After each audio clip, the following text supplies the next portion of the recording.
All right, everyone, welcome back to an all sports culture podcast, the highlighted podcast. I'm Kurt.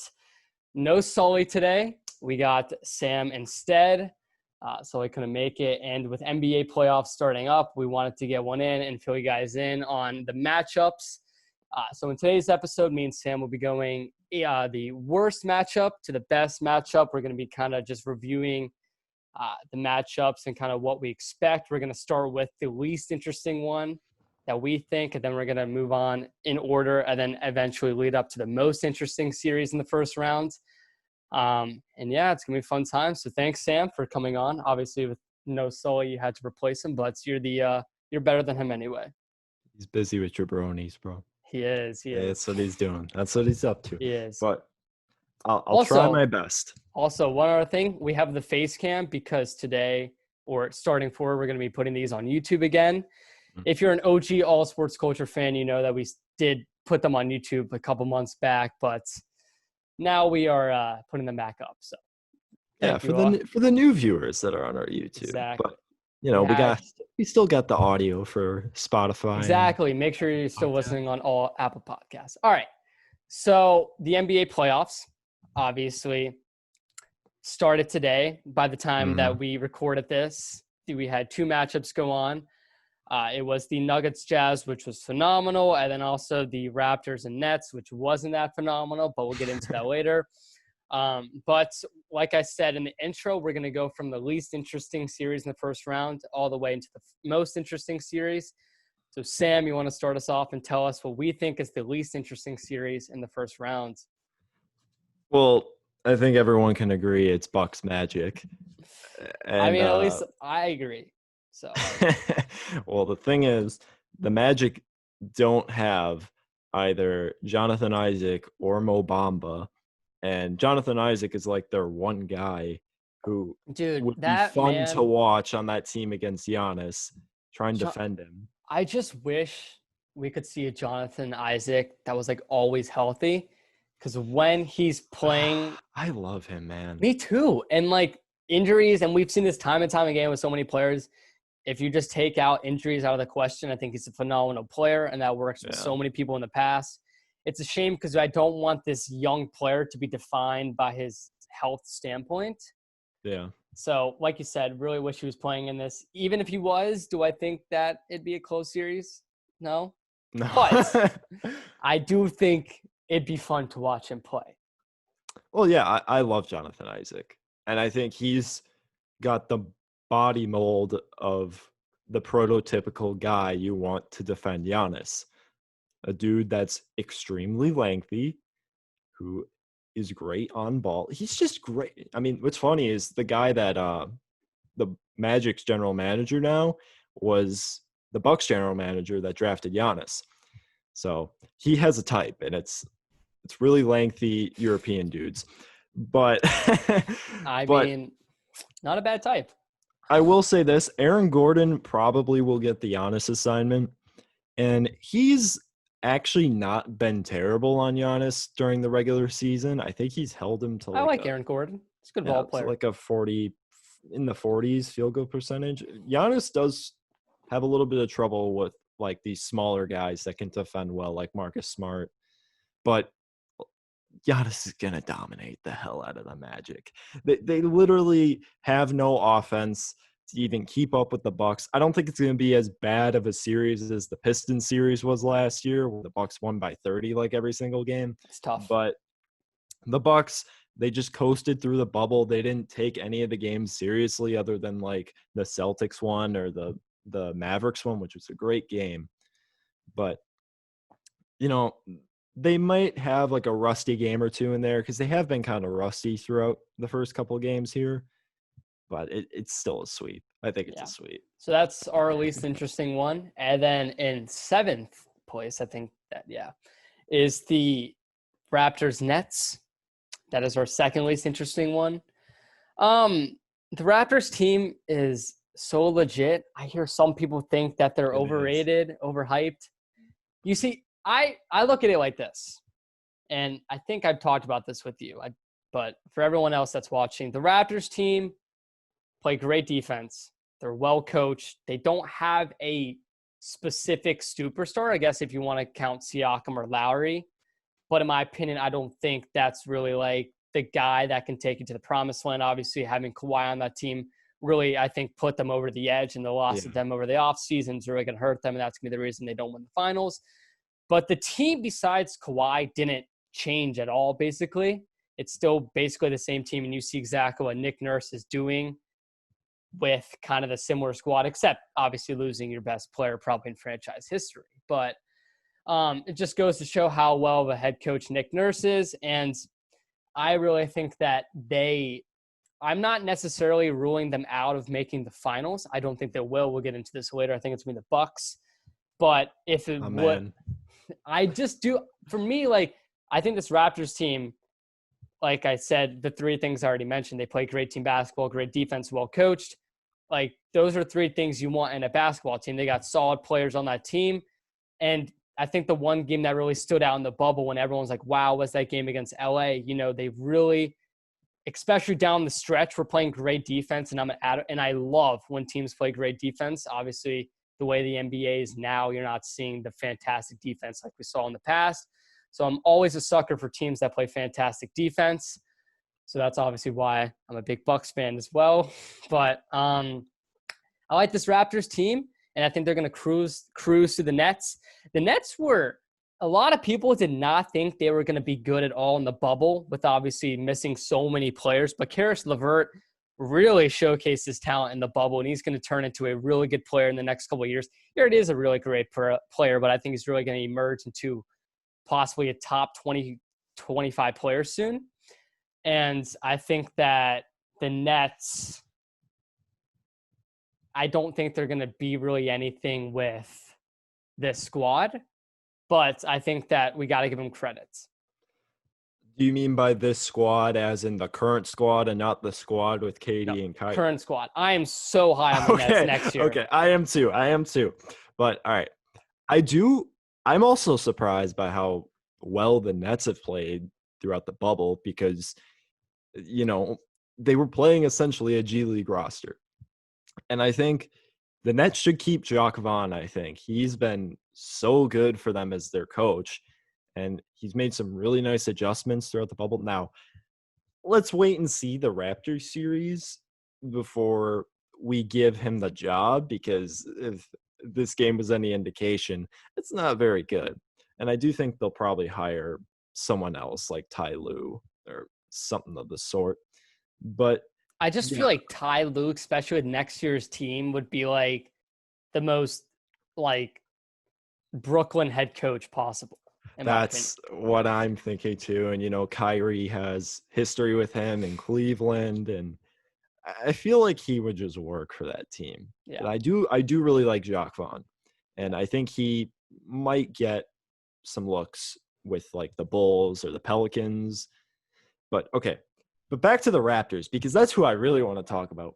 I also agree with you. I love this Raptors team. I think they are ridiculously good.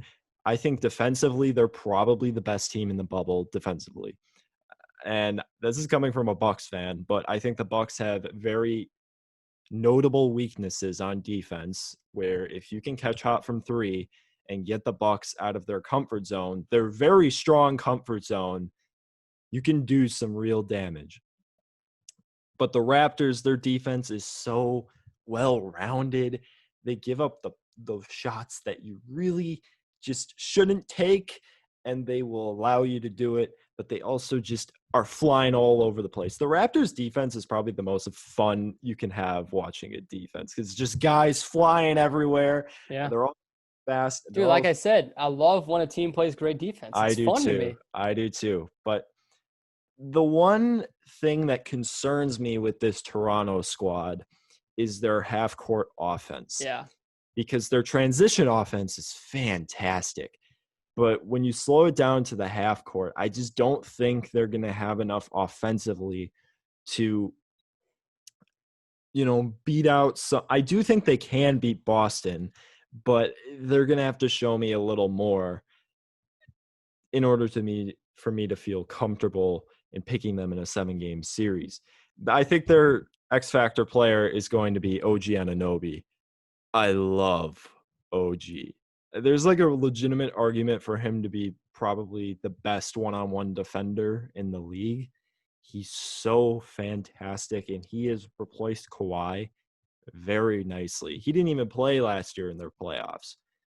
And I think if he's really good, they can definitely make some noise in the East. I think they can come out of the East. It's just they're gonna have to show me a little more before I feel comfortable in thinking that they can actually do it. Yeah. If you know what I'm saying? Yeah. Moving on to we didn't actually pick Raptors in 4 or 5. Yeah. I'm more comfortable saying it's a sweep now, but I gave it 5 in my video because Karis LeVert's gonna have a 50-point game and they'll win one. that's exactly what I was thinking, but it's gonna be not even close. I think the Raptors are gonna dominate them. Yeah. All right, on to number 6. Our number 6 ranked series is going to be Clippers Mavs. And this one's interesting because it has a lot of talent in it, and it's Kawhi Leonard, Paul George, Luka Doncic. You got Kristaps. I'm actually very upset because I like this Mavericks team a lot. I think that Luka is literally like GOAT. Porzingis, it's fun to watch him with a superstar on his team. Obviously, yes. Him in New York is, So him being with the superstar is fun, and just the overall supporting cast. You look at them; they play great offense. Like it's a fun team to watch. It's just disappointing they have to go against the Clippers because I think that if they're a 6 seed, they're very capable of moving on to the second round. But I think that since you're playing an LA team, that's very incapable of happening. If I'm being honest with you, if the Mavericks were the 6th seed instead of the 7th seed and they played Denver, I'd pick them to win. I think I'd pick the Mavericks. I would too. Because that's what I'm saying. I'm not so sure about I wasn't so sure about the Nuggets beating the Jazz. But the Mavericks, they counter them so nicely.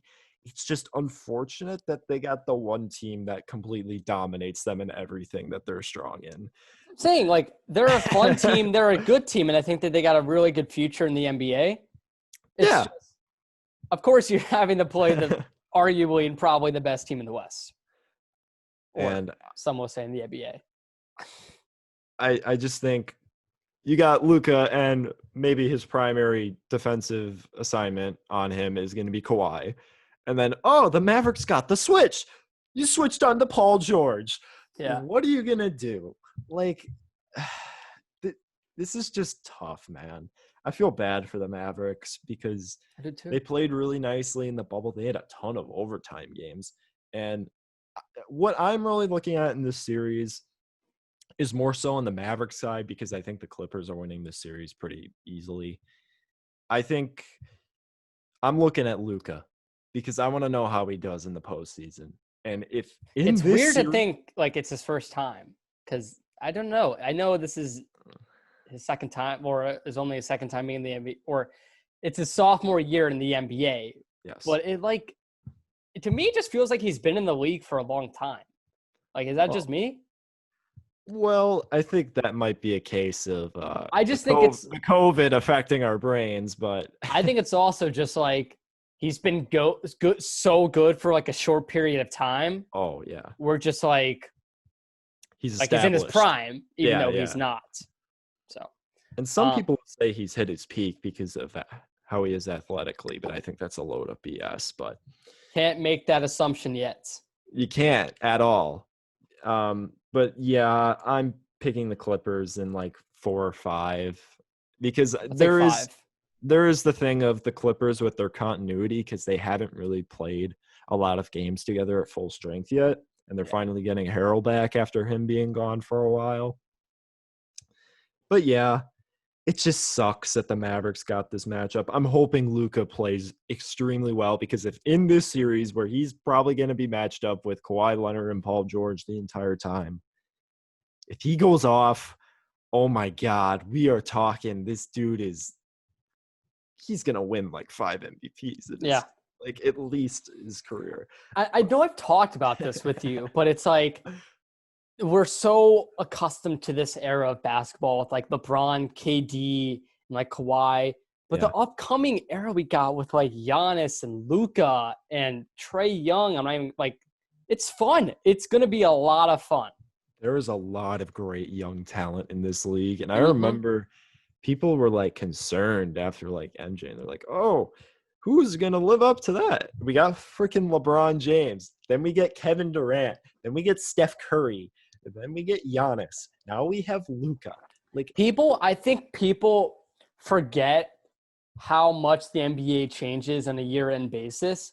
Yes. Like a team that we like, because I could, like I've just been saying, Denver's got a great future. Like Dallas has a great future, but all of that could literally go away like that. And a team that we don't think has that good of a future could just come out of nowhere, draft this phenomenal player in the second round. And it's like, that's why I love the NBA in all sports. It's so unpredictable, and you just enjoy the journey. Hey, man, anything can happen when you think Jabari Parker is going to be your franchise star, and then it turns out it's a skinny kid from Greece. We both know Jabari Parker. No, he was on the Wizards for a bit. Hey, I loved Jabari, but his career has gone down the drain. All right, number 5, we got Lakers Blazers. This one's interesting because very interesting. I think the Blazers are riding a hot streak, obviously, because they got the 8th seed. And Damian Lillard is literally on fire. The man is unstoppable right now. And if you just started watching the league like this past 2 weeks, you think this man's the GOAT. Like, honestly. Yeah. But the thing is, the Lakers haven't looked that good at all in the bubble. They've looked horrible offensively. Their starting 5 is just disgusting, like with their metrics. And I think they should be starting AD at the 5 now, especially. And starting Kuzma. I never thought I'd say that in my life, but you know, the Lakers, if they needed a series to find their footing offensively, it's against this awful Blazers defense. Yeah. This Blazers defense is terrible. And I honestly don't see the Blazers winning this. I don't either. And the Lakers, though, have not been playing good basketball at all in the bubble. But they're still a fantastic team. I think they're going to not handle Portland with ease, but I think it's not going to be that close. Yeah. I know exactly what's going to happen because I can tell the future. The Lakers are going to win game 1. Portland's going to win game 2. And Dame's going to drop like 50. Okay? Something like that. Obviously a high point total. And I can already see Twitter say, if you didn't think Portland had a chance in this series, you're dumb. There's no – they're winning the series. Then LA is going to win 3 straight and win in 5. If I get that right, if I get those 5 games right, then I don't know what to tell you. Like, you all owe me something. You all owe a 5-star rating on Apple Podcast. Yes. I said Lakers in 6, I think. Okay. Because I think they're going to drop the first game. Because yes, because I think. I imagine Twitter then. Ooh. Oh my God! People are okay. I've also throughout the season, I've kind of thought the Lakers are a little overrated. Because but people are finally waking up on them a little bit. But I still think they're the 3rd best team in the league. But the thing is, this Blazers team matches up horribly against the Lakers. Like, who's guarding LeBron? Who? Carmelo? Melo. No. I mean, from a size standpoint, I guess Melo. It has to be Carmelo because they're going to have to start Gary Trent. It's not going to be Zach Collins. Like, who is it going to be? And I don't know, man. I'm excited, though, for a playoff matchup between Carmelo and LeBron. I mean, giving me some 2003 vibes. Didn't they do that? Didn't the Heat play them when they were in New York, when Melo was in New York? No. Well, LeBron played Carmelo when he was at Denver. And what? The Eastern Conference Final? Western Conference Final? Whatever it was? Eastern, Wait, no. Denver was in – no, I think it was – I think they did play when Miami. Okay. I think it was the Knicks year where they won like 50 games in like 2013. Do you I, remember that year? yeah. But yeah, I love when the Knicks are good. I'm just gonna say it. It's fun when they're a good basketball team. Okay. It's not often. Yeah. Heading into number 4, is that where we're at? Yes. We have the Pacers and the Heat. Okay. So for the viewers at home, me and Sam don't usually disagree on a lot of things, but I think this is the one time we'll kind of disagree with each other. He thinks it's going to be 4, and I think it's going to go 6 or 7. We do have the same winner, though. Yes. It's just we disagree on the amount of games. Because I think this Heat team completely outmatches this Pacers team. Every time they've played, Bam has completely clamped Miles Turner. Jimmy Butler has shown that he can clamp TJ Warren. And I think with the Indiana, they don't play well against switch-heavy defenses. And you know who switches a shit ton? The Miami Heat. They do it probably the most in the league. And I think they have the outside shooting that can punish the Pacers. I think Duncan Robinson is going to be a flamethrower in this series because you're going to have Victor Oladipo essentially glued to Duncan Robinson the entire series. And I don't know, man. The Pacers starting 5 right now without Sabonis, because Sabonis is a factor in deciding the series. Like, there are rumors that he's coming back, and I don't believe him at all. But the starting 5 right now with Aaron Holiday, I don't think Aaron Holiday should be starting. I think it should be Justin Holiday, the other brother, because they need some sort of player that can match up with Jimmy.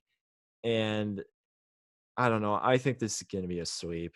Maybe 5. But I think if I picked Heat in 5, it's closer to 4 than 6. So the Pacers, I'm not saying that they're obviously this amazing team, but I think that what we've saw through the season, even a little bit in the bubble and coming out to be this 4th seed, I think a lot of people, even though they're the higher seed against Miami, has them as underdogs in the series for, I think, good reasoning. But I still think that when you take a close, in-depth look at this Pacers team, they're still a good basketball team. I still think that they're very deserving of this 4th seed. And I won't really go into why I think that, like, this is exactly why they're going to make it 7 instead of 4, because or like 6 games instead of 4, because our outcome still remains the same. But I still think that the talent on that roster, and obviously, like you said, the loss of Sabonis, and we don't know kind of when he's going to come back or if he comes back, him being an all-star just goes to show how much of that value asset he is to that squad. So I think that definitely hurts. But you look at I still think they're a good team. And I think you would agree they're still a good team. And I think that they're very deserving of a 4 or 5 seed. And I think that against this Heat team, I think the Heat still, even though we're talking about how good they are, I still think that there's many different – I still think there's – I don't want to say holes on the team or like flaws, but I don't think like there's near perfect team per se.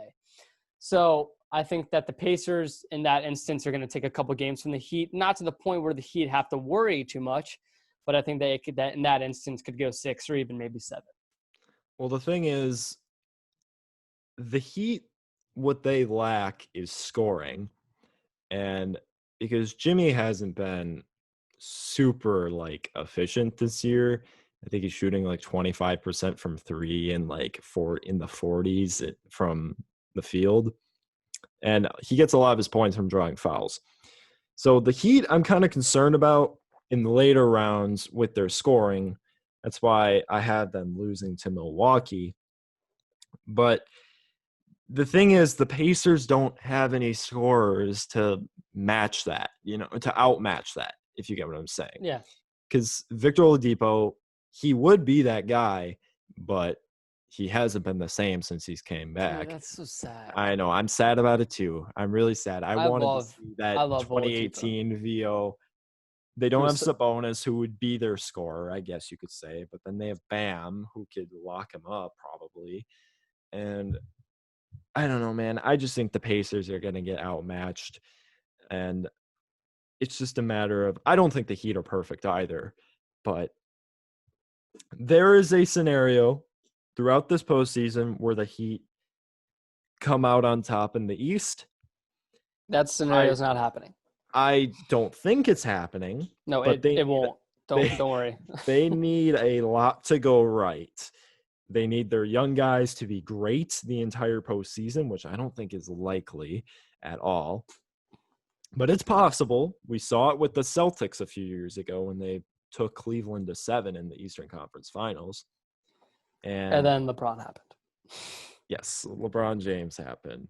But then the Heat, they need a lot of things to go right for that to happen. And I don't think it's going to happen. I do think they can beat Milwaukee, though. And I broke that down a little bit more in the video. Yeah. But we're not talking about that right now. Watch the video if you have. Yes. Thank you. But one thing I will say before we move on, like I've said in my things I love about a basketball team, one of them is good coaching. Miami obviously has that. I think Eric Spoelstra is obviously one of the most, amazing head coaches in the league. I don't know if you go underrated. I guess you could say underrated, but just in my opinion, fantastic coach. So wanted to point that out for all the watchers out there. He's kind of been underrated ever since. He's been underrated for a while. It's kind of weird. Right. And I think that I didn't know if I should say underrated because I think I've heard a lot of people say he's underrated. Okay, people don't understand this. If everyone calls someone underrated or if everyone calls someone overrated, they're not that anymore. He's right. Like the amount of yeah, okay. So number 3. Number 3. All right. So number 3, we have the Celtics Sixers in the Eastern Conference. So many of you don't remember. Actually, maybe you guys do. But I made a bet with Sully on the podcast that the Celtics would easily beat the Sixers. And he's like, no. The Sixers are going to take that series. His mind's probably changed now that obviously they're like, Simmons and Embiid, just whatever with them and their injuries. But to me, it was even if they were on the court, it didn't matter anyway. Celtics were going to take him in like 5 or 6. So Sully, if I know you're watching this or listening to this, if you still want to make that bet, give me a call. But it's still interesting because the Sixers are a high market team. They have a lot of good players on that team. But like I mentioned with Simmons and Embiid with a little bit of question marks and just with Simmons, obviously that's sad to hear. But because I know we talked about this, especially in the video, we think he's now at the point where he's underrated. But to me, Brett Brown, I've been praising this the whole video. I love coaching, and my goodness, is their coaching an issue. Their front office is just a mess. Okay. And can I say something? Sam's got something to say. All right. I also think Elton Brand has completely ruined the process. He's taken the process and just thrown it out the window and just traded all their process Trust pieces the process, for guys baby. that weren't even supposed to be a part of it. But I do think that Brett Brown is getting a little much hate than he deserves. Reason being, okay, let me explain.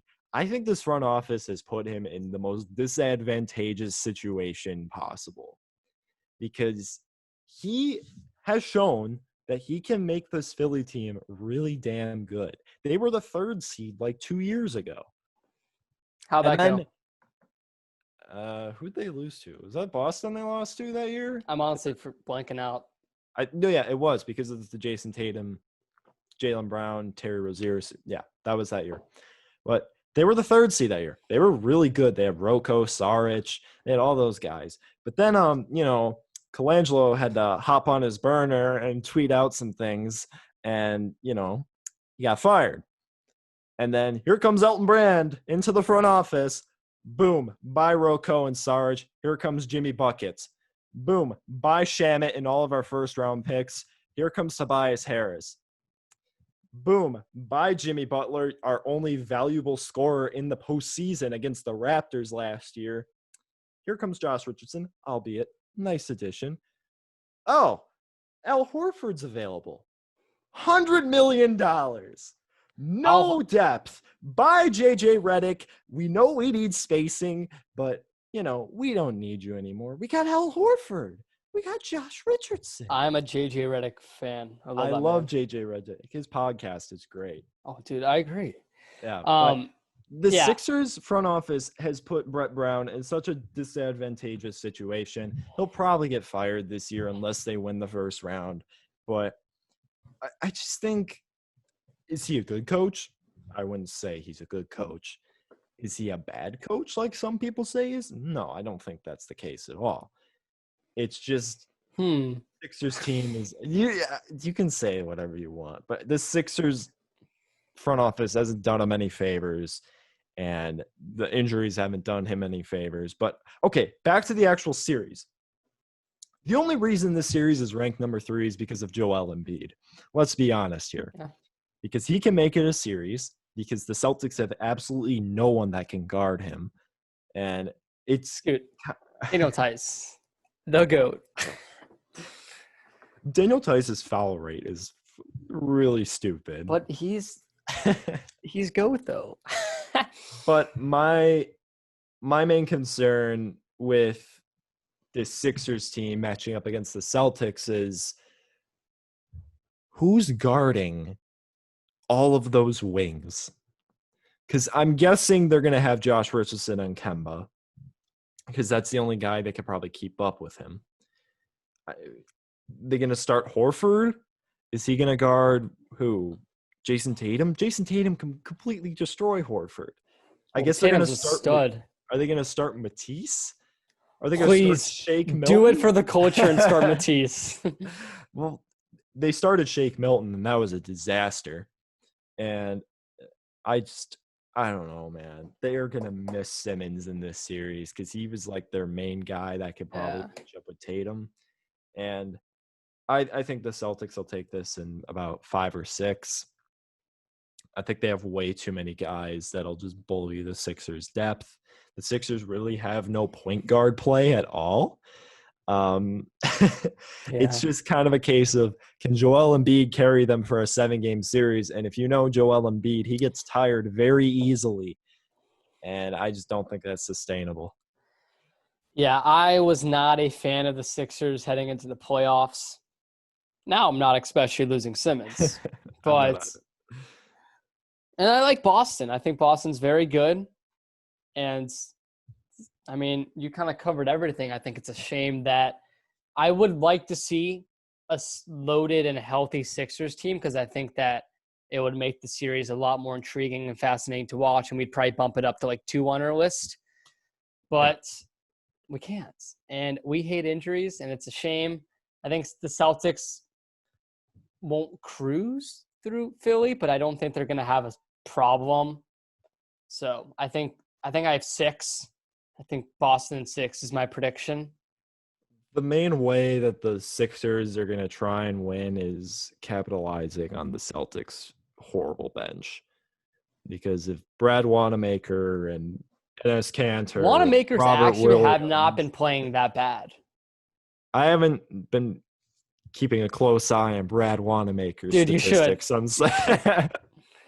But yeah, I don't see it, man. If they do win, give Joel bubble MVP for the playoffs, because I don't know how. And they're going to need Tobias to be really good and at least put up 20. I think he put up 20 in the season, if I'm not mistaken. But the Celtics just have so many options. Mm-hmm. And Gordon Hayward's been better than ever since coming back in the bubble.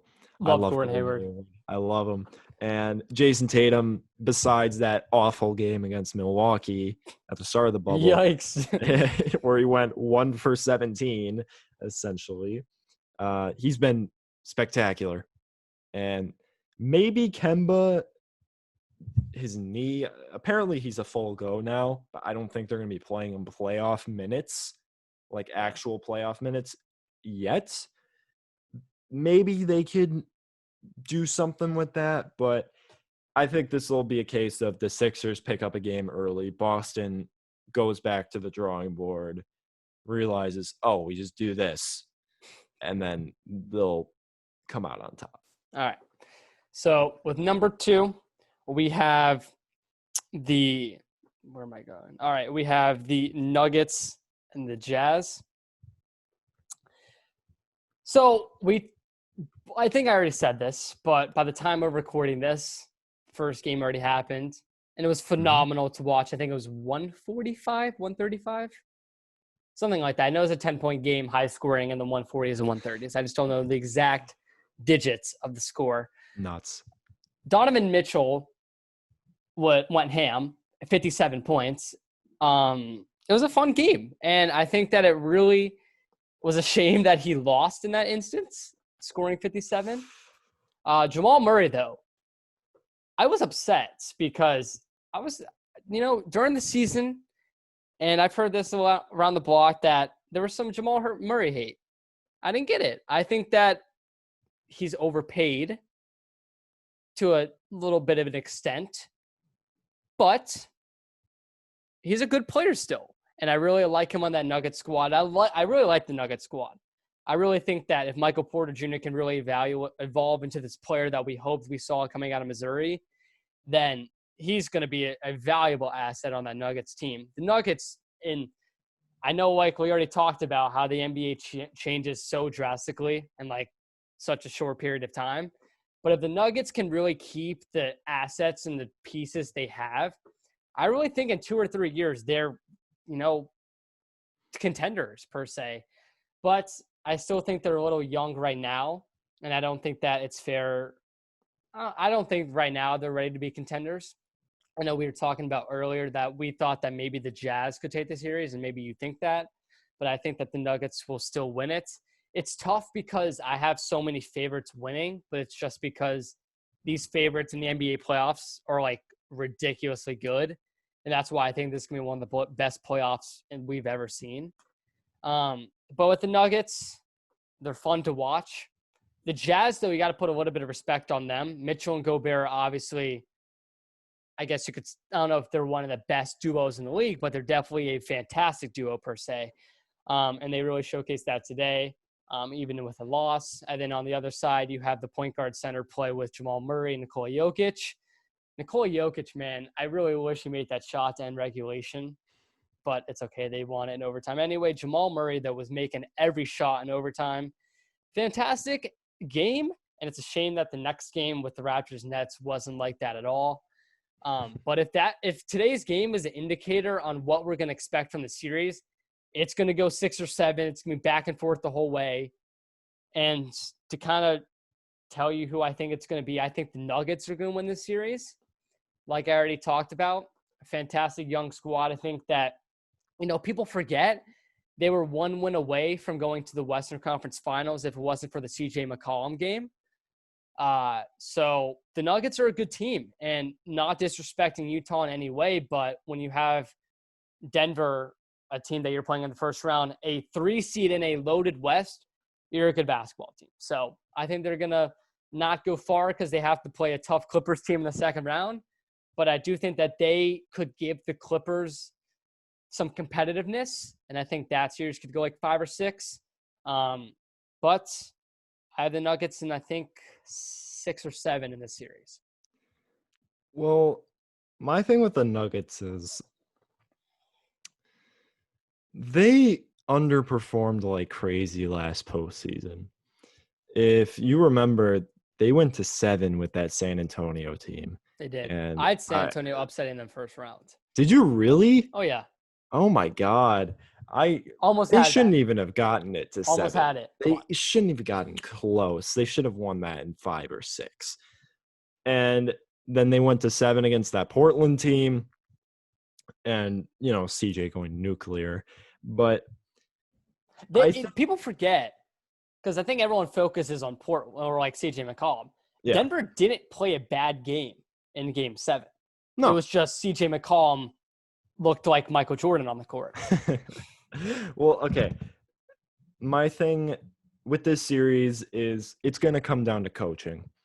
And I think the Jazz have a coach advantage. I think Quinn Snyder is a superior coach to Mike Malone. I think he's a better X's and O's coach. Mike Malone's just kind of that guy who's like, all right, guys, we do what we do. We do what we do. And let's go. Come on. Go out there and compete. Well, Quinn Snyder has shown that he is a very smart basketball mind, and he's just had some really unfortunate playoff matchups the past couple of years against, the Warriors and the Rockets. That's just tough luck. And I'm so happy the Jazz don't have to play the Rockets for their third year in a row, because that would have been brutal. But after making my video, I almost changed my mind. I might have. I still am kind of debating it about who I think would win. Don't do it, man. Denver. That's the pick. I think it's going to go 7. Now, I had Nuggets in 6, but I think it's going to go 7. And I think the Nuggets will come out on top. But last night, I was kind of, after it uploaded, I was kind of feeling Jazz in 7. But after today and them dropping the game, not winning with Mitchell dropping, 57? That kind of puts a knife to your heart.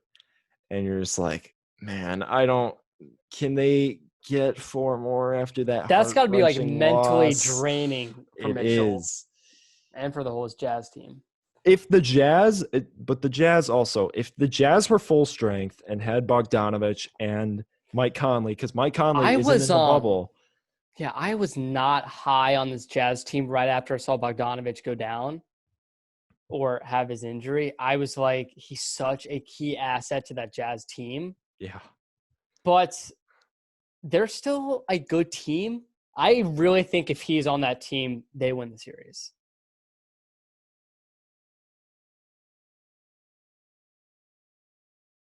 So yeah, them not having Mike Conley, even though he has been kind of underwhelming this year, it's still a bad situation because they got Morgan starting, and you want a 6-minute player starting games? Like, come on, man.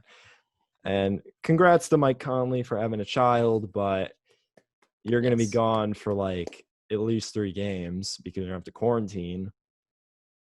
And I don't know, man. Can this Jazz team pull out enough? Can they? Okay. Do you think if the Jazz go up, because let's just assume Conley's out for the first 3 games. If they go up, if it's 2-1 in Nuggets' favor, would you still pick the Nuggets? Because if it's 3-0, it's over. But if it's 2-1, would you go the Nuggets? Because if it was 1-2, I'd go Jazz. I'd go Nuggets. You go Nuggets if it's 2-1? I would. I think I would agree. Good. But I don't think it's as big of a difference as you think. Yeah. But let's get to our last one. I know we're both excited about this one. So the most intriguing, the series that we're most excited to watch and excited to see is the Rockets versus the Thunder. Okay. Oh, I'm excited. I am so excited. I'm going to let you talk for, I guess, first or most of it, but I do want to say one thing super fast. Yes. And that's, I think a lot of people are just immediately picking Houston, which I get. Houston's phenomenal. What they've done in the bubble, they've been fantastic in the bubble. But a healthy Chris Paul, a playoff Chris Paul, Shea, Gallinari, I could go on with this team. They play as a team. They're well coached. The 3 things I love about, the 3 things: great defense, well coached, play as a team, whatever. They do that fantastically as well. I'm excited. Like, what do you have to say? I really went back and forth on my pick for this series when I made the video. I nearly, and I mean nearly, picked the Thunder. But I went Rockets. And I think it all depends on how long Westbrook is out. If Westbrook's out for more than 2 games, I think the Thunder are probably winning this. Depending on how the first 2 games go, obviously. Yeah. If the Rockets win the first 2 games, then obviously the Thunder aren't winning it. Probably. You don't know. You probably. You don't know. With mathematics. Yeah. Unlikely. But I think the Rockets, they're going to have to start Austin Rivers or Ben McLemore, and they just don't have the gravity that Russell Westbrook has on this Rockets team. And the Thunder, you know how the Rockets' whole thing now is they're small. That's their I main know. selling point now. They've really hammered it home. They got 6'8" PJ Tucker starting, or is it 6'7", 6'6"? Starting Small. at That's all center. we know. He's small. Well, the thing is, the Thunder can match it. The entire year, they've been running out this lineup where they have Chris Paul, Shai Gilgeous-Alexander, and Dennis Schroeder as the main three. Then they have Gallinari and Adams. And Solid lineup. that lineup's been fantastic.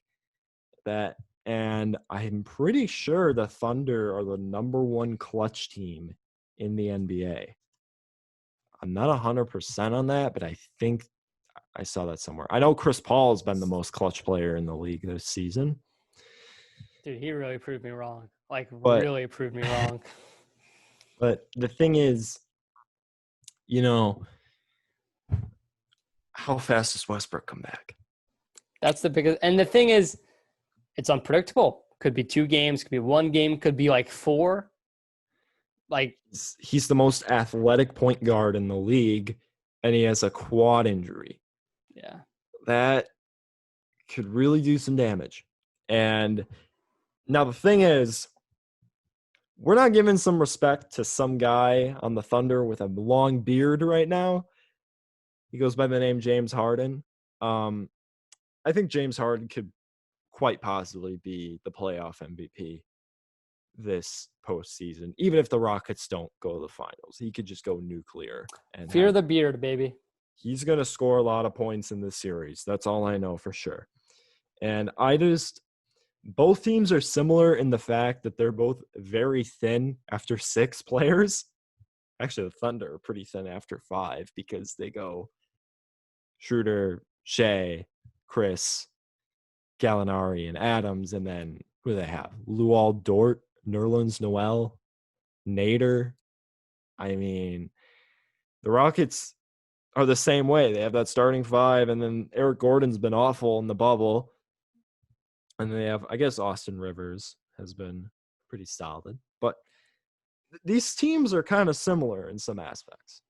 And I nearly went Thunder because I think they have the coaching advantage to play really nice game of basketball, but I think the Rockets have more talent overall. Yeah. And that's why I went with them in 7. But if Westbrook misses an extended period of time, I wish I could go Thunder, but I have to go Rockets. Yeah. And I'm on the fence too. Because it's it's one of those situations where you'll talk about the Thunder for 5 or 10 minutes, and then you're like, okay, I think they're going to win. But then if you talk about the Rockets for 5 or 10 minutes, you're like, nah, I have to pick them to win. Both teams have a lot of good things about them. Obviously, they're not the perfect team in the NBA, but a lot of good things. They're fun. A lot of fun players on both teams. It's definitely going to be the most exciting series, in my opinion. And it's tomorrow. It is tomorrow, and we get to see the game 1. So excited. The thing is, I don't know, man, because the Rockets aren't a spectacular 3-point shooting team. Yeah. They're not like Miami Heat level of 3-point shooting. They just chuck up a million of them a game.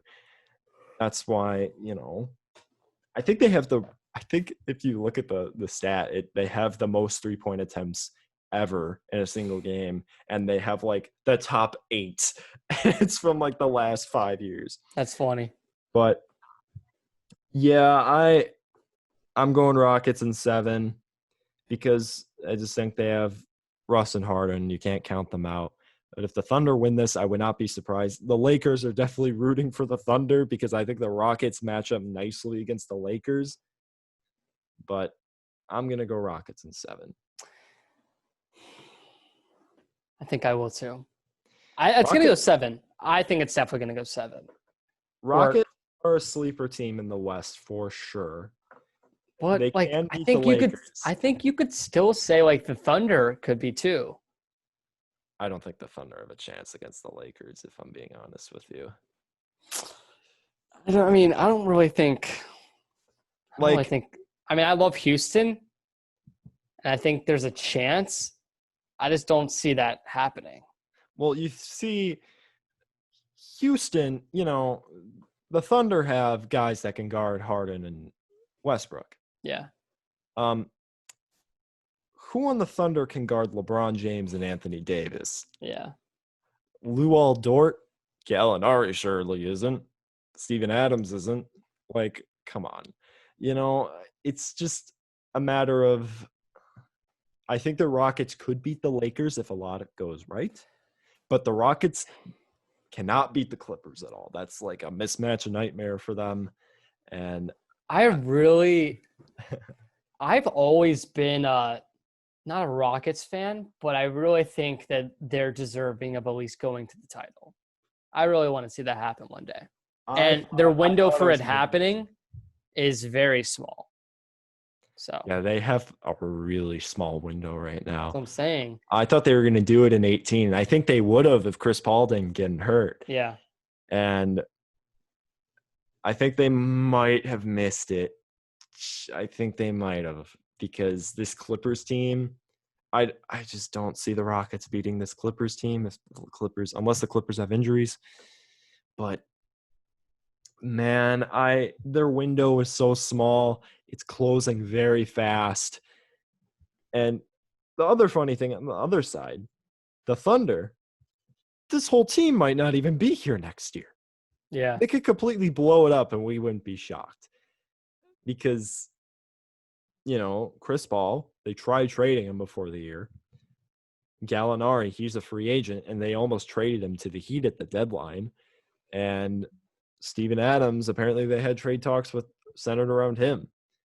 And that would definitely be crazy. I mean, the future in the draft picks is ridiculous there in OKC. And they could get more.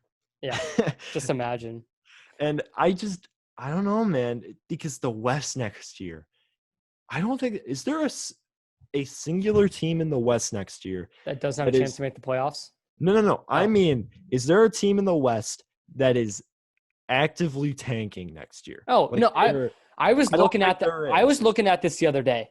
If you genuinely look at every single team in the West for next season, every single team has legit shot of being good.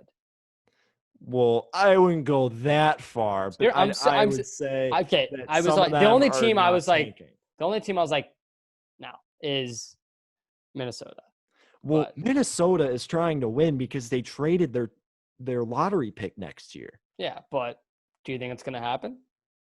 Do I think they're going to win? No. Right. Their team is terrible outside That's of what I'm saying. And Malik Beasley. And Malik Beasley might not even be on the team next year. But think about this. You have the same 8 that are in the playoffs right now. Yep. Grizzlies are going to be good. Probably. Suns, not going to – they just went 8-0 in the bubble. I understand that's not really that's it's a small sample size. Right. But I'm just saying, if that trend can continue on to next year and we see the 8 and we saw in the bubble, they could be good. Yeah. Spurs, the team's kind of unraveling a little bit, but when you have Greg Popovich as your head coach, are you ever in the sense of not making the playoffs? No, and they also didn't have Aldridge in the bubble. Mm-hmm. And they were actually looking like they would get in. Yeah. And they didn't have Aldridge. And shout out Derek White. He looked like a stud in the bubble. Yeah. May I say that? And then you got the Kings. I love the Kings so much. I love the Kings. About the Kings. I'm too, man. But De'Aaron Fox MVP next year. And then the Pelicans. Everyone thought they were going to be the 8th seed. Turned out to be the 13th seed. But they're, they can be good. And then the Warriors, man. The Warriors. It's Steph Curry, Klay Thompson, and Draymond. Whoever they get in the draft. Oh yeah, or if they trade that pick, they could package their pick this year and Minnesota's likely lottery pick next year, and get someone real nice. And they have that giant trade exception for Iguodala that they got. It's like $17 million. They could get a really nice return for that. Yeah. And the Warriors, man, I think everyone would say the Warriors are a playoff team next Yeah. year. But who is getting knocked out? Out of these 8, who is getting knocked out? Dude, that's why I love the NBA. And that's why some people are just like, Presty, can you just blow it up? Like, please? Yeah. And right. I don't know, man. The Kings lost Vlade, so maybe they'll go all in now, or they'll rebuild and actually have a brain. But they've been rebuilding for 14 years. Yeah. And the Pelicans just fired Gentry. And if they hire a better coach than him, maybe they could actually make a run for the playoffs, or maybe they'll trade Drew and just kind of lay low a bit. But they were clearly going for it this year. Yeah. And then you got San Antonio, and it's just, the West is nuts. It's nuts. I'm excited. But I think that's all for today's pod. That is. Anything else you want to add? Dude, we're in playoff basketball. I'm excited. I am also very excited. I'm absolutely. We made it. We made it. It would be nice if I had a team in the playoffs like you, but I don't. Look, man, Let me just say, I'm holding out hope for the Bucks. we won a game in the bubble. Come on. We're the Who did you beat? Boston. When they didn't play everyone. like Gordon Hayward, or What? they didn't play No, anyone. It doesn't matter. We beat Boston. So if Boston goes to the finals, you cannot tell me we did not deserve to be there too. Well, I just want to leave the podcast off with this. Giannis headbutting Mo Wagner was very satisfying, and it was idiotic, but enjoy that one game suspension. He did. Yeah. He did. And sorry, Suns fans, that Giannis got suspended so you guys couldn't get in the playoffs. But hey, he's gonna be MVP, Defensive Player of the Year, Finals MVP, NBA champion. Book it. All right, that's all. Thank you guys for listening to Highlighted, and we will catch you all next week. Bye-bye.